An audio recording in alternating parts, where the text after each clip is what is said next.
and welcome to the First Unitarian Church of Hamilton service this morning, Living a Life of Presence. My name is Gail Rappold, and I'm your service leader on this beautiful sunny spring morning. Welcome on behalf of our speaker, Karen Trollope-Kumar, our storyteller, Tim Versteeg, and Rachel Derry and Cindy Carey, our musicians. Thanks too to all the folks making this work technically. Our mission in this congregation is to nurture each other, serve the community, and inspire action that heals the world. Our opening and chalice lighting words this morning were written by William F. Schultz and come from our hymn book. Please light your own chalice or candle if you have one.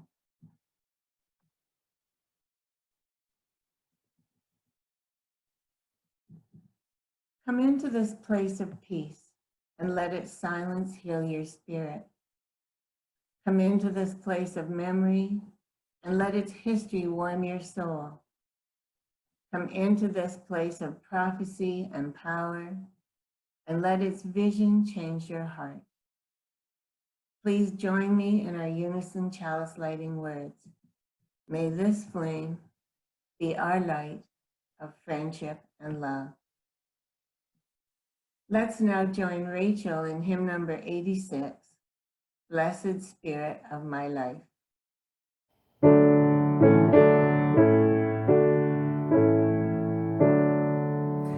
Blessed Spirit of my life, give me strength through stress and strife. Help me live with dignity. Let me know serenity. Fill me with a vision. Clear my mind of fear and confusion.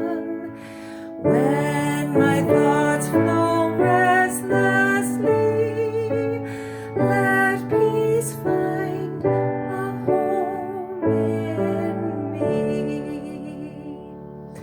Spirit of great mystery, hear the still small voice in me. Help me live my wordless creed as I comfort those in need. Fill me with compassion, be the source of my intuition. Then when life is done for me, let love be my legacy.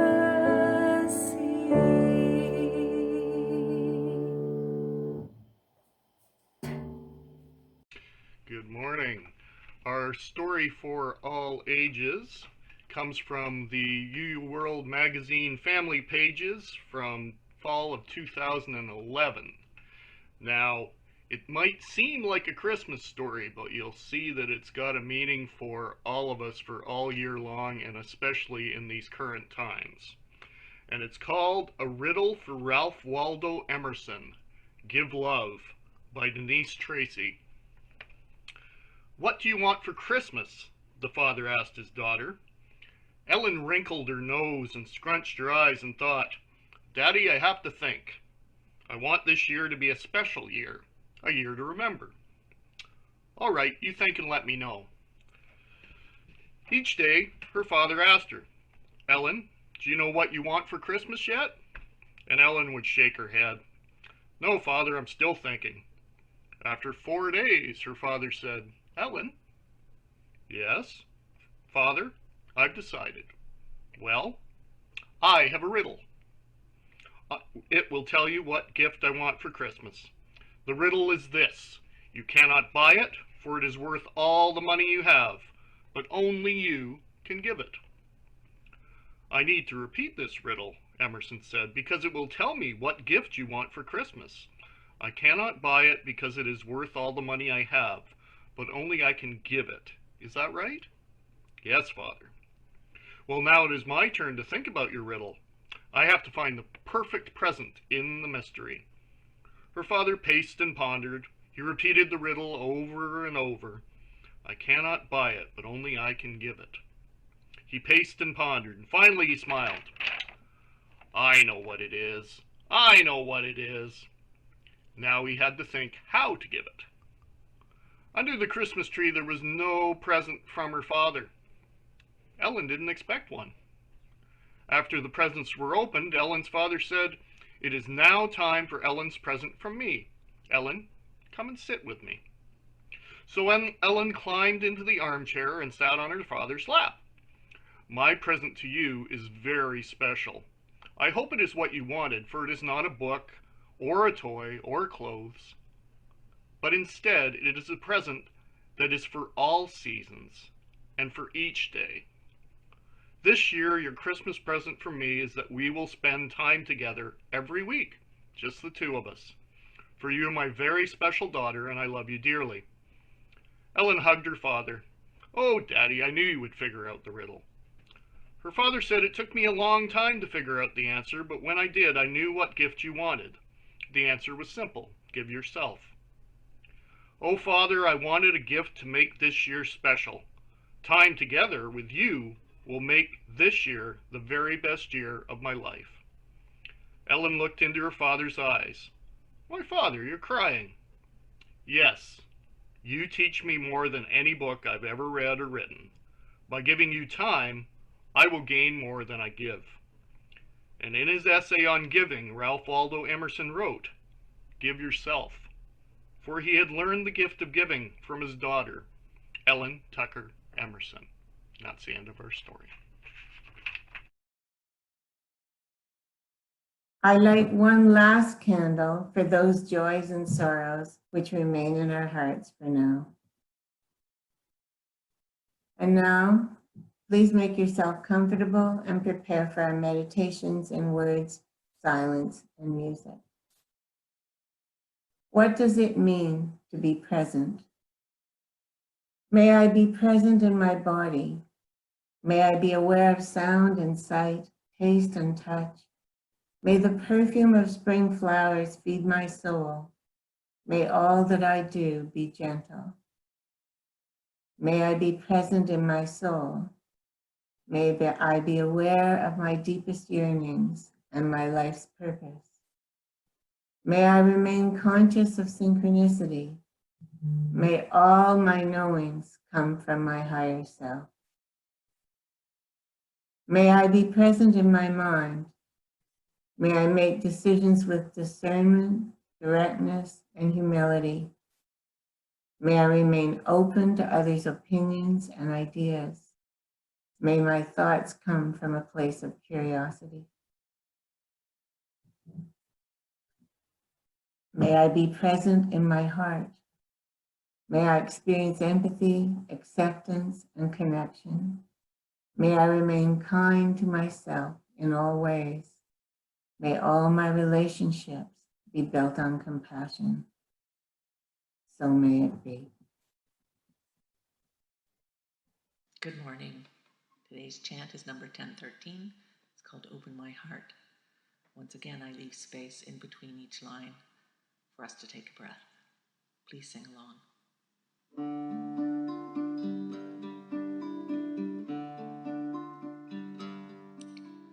Open my heart to all that I seek. Let me be part of the love you give.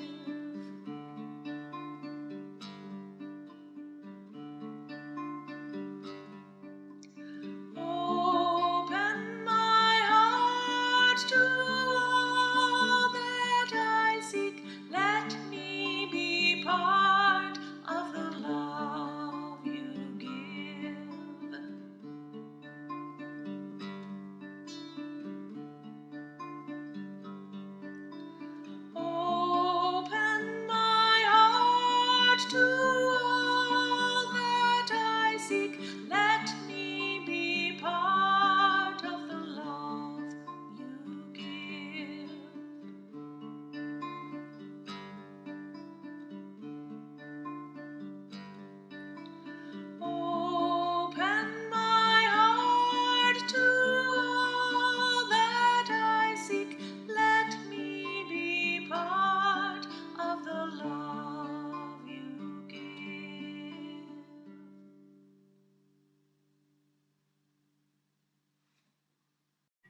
and welcome everybody. So lovely to be connecting virtually.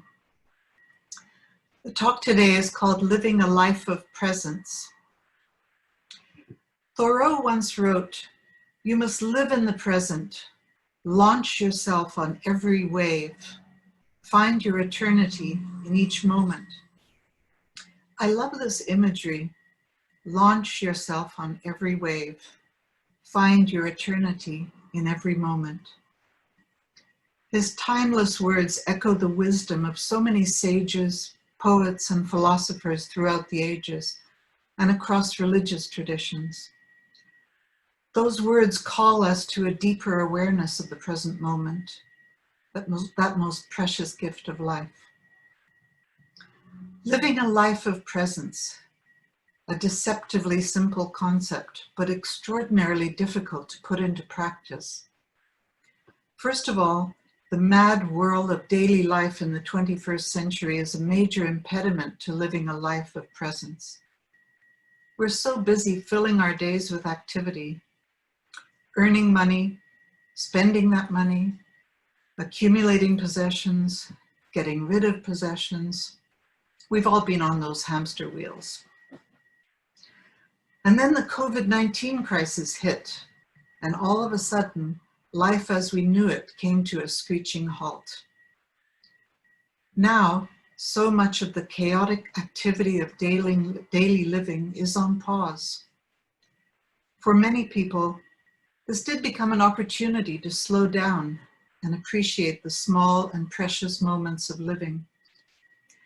Some people began baking bread, others began to write, paint, or craft.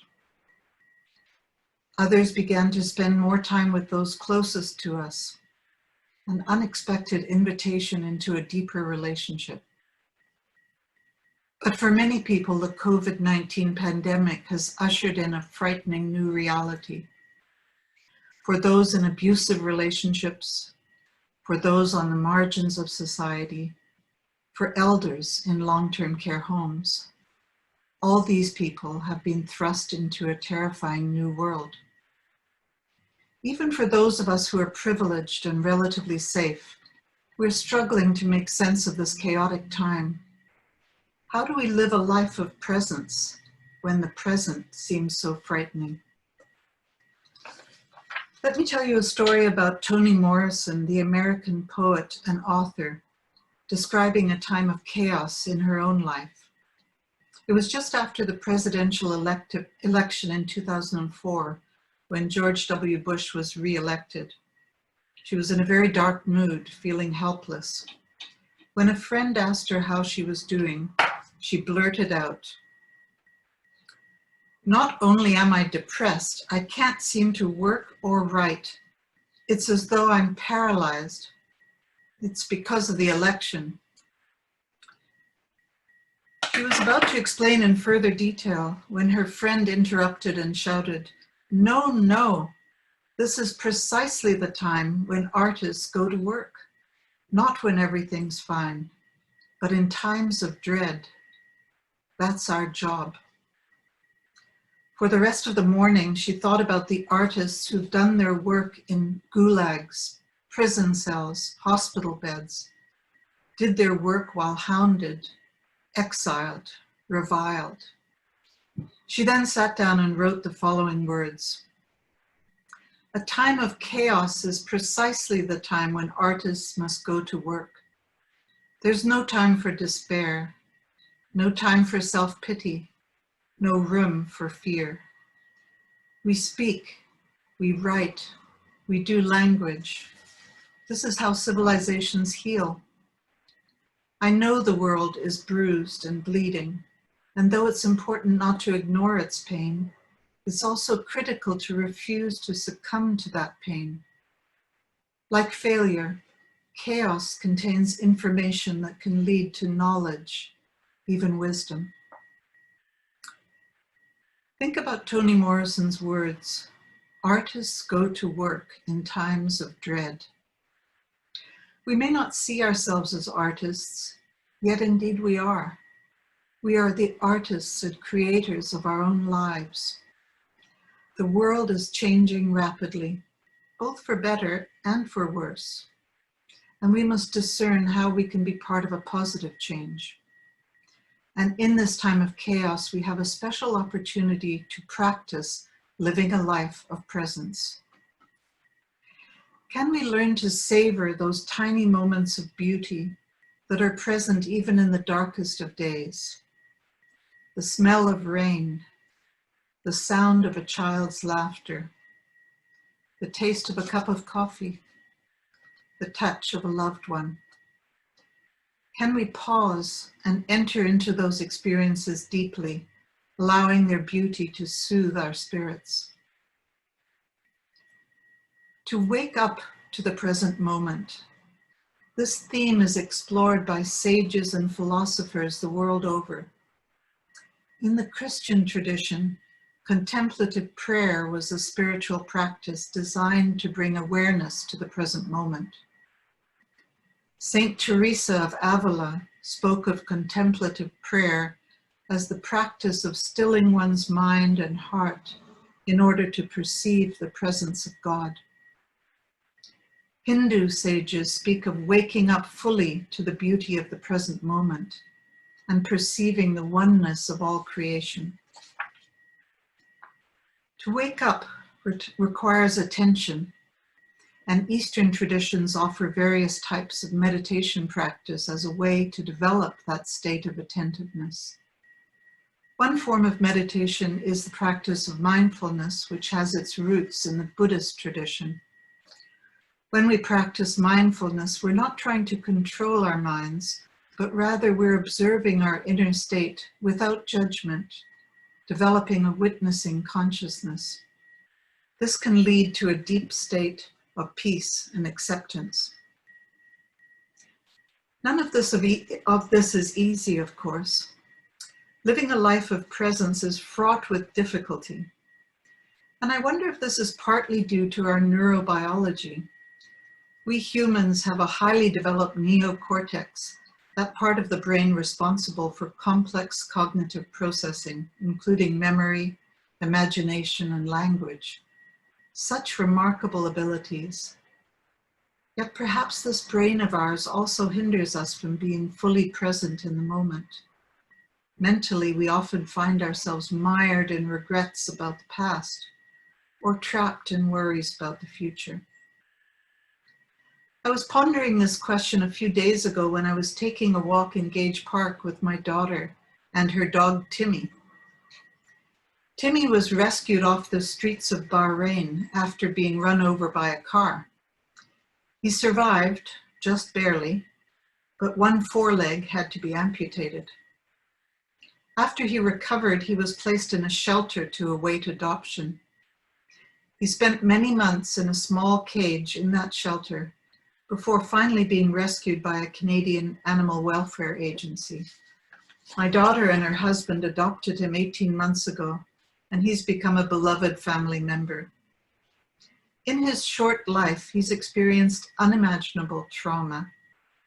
Yet there he was in Great Gage Park, lolloping cheerfully along on his 3 legs, ears pricked up, nose quivering, tail wagging. He spotted a doggy friend of his across the park, and he barked happily, looking back to me to see if I'd noticed. He was so clearly present in the moment, engaging the world with all his senses. I wish we could all tap into that ease of living, especially in these anxious times. I want to end this homily on a cheerful note, and I thought, who could do this better than Timmy himself? Here he is to say hello to you.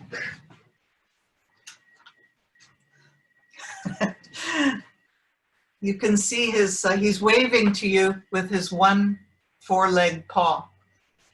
And you can notice that there's not a lot of neocortex there. So thank you all for listening, and let's turn back to Rachel. Please join her in singing hymn number 1067, Mother Earth, Beloved Garden, Living Treasure Underfoot.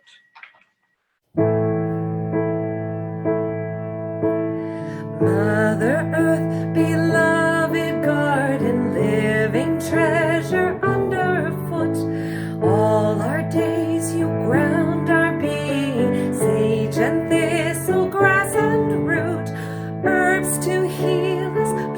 to feed us, land to till and tend and grow. With a pendant deep as midnight north, we ask you be here now. Father air, your inspiration holds together all that lives. As we breathe, our minds see clearly, leading us to love and give. Raging whirlwind, whispered breezes, violent gale and gentle cloud. With the blade as sharp as morning east, we ask you be here now. Brother fire, great transformer, share the passion of the sun. In our hearts, your warmth revives us, cooks our food and heats our homes. Flaming candle, blood within us, blazing desert, will to grow. With the wand directing power south, we ask you be here now. Sister water, ever flowing, ocean, river, pond and rain, drink we now and quench our thirsting, cleanse us, we begin again. Mist and ice and host of changes, all that courage will allow. With the cup, the holy chalice west, we ask you be here now. Lover, spirit, intuition, in the center of our souls. In your love we find relation, all connected we are whole. Timeless mystery, quiet conscience, deepest values, voice inside. With the drum and with the cauldron, this we ask you be our guide.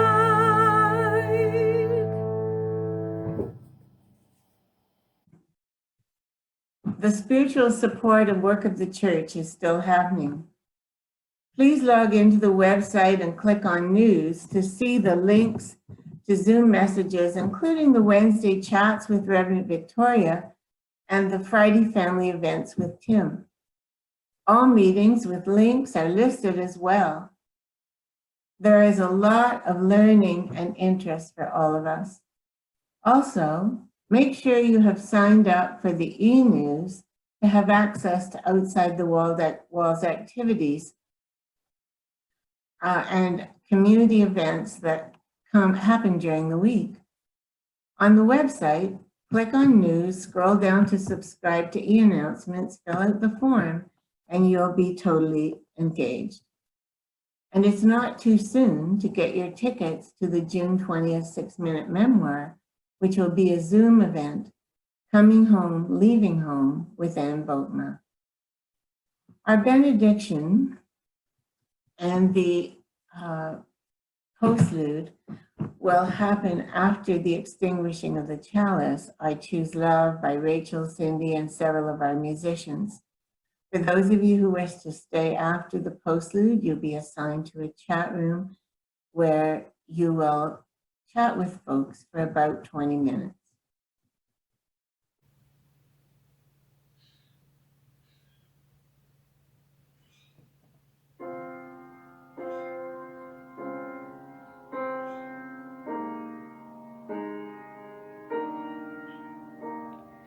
In the midst of pain, I choose love.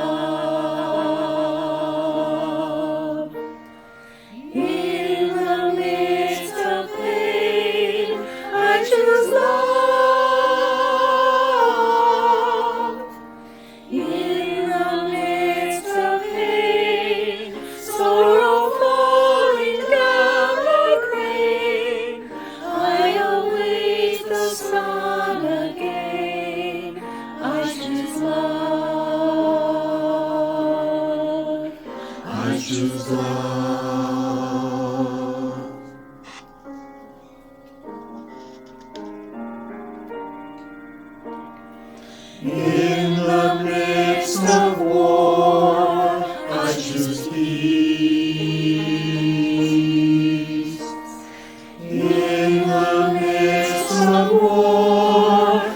I choose peace.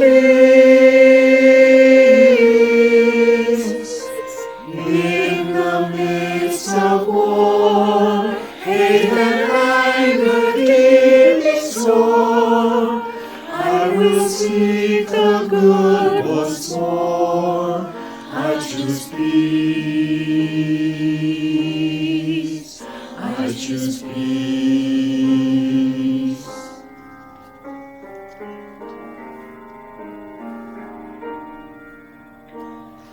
When my world falls down, I will rise.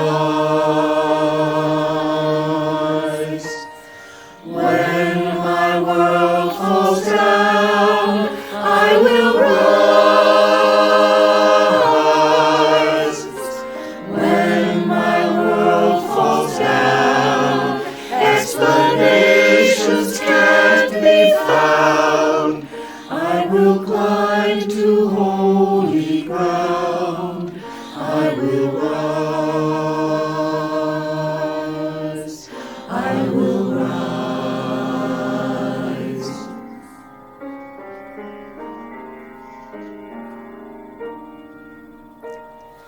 In the midst of pain, I choose love. In the midst of pain, I choose love. In the midst of pain, sorrow falling down like rain, I await the sun again. I choose love. I choose love.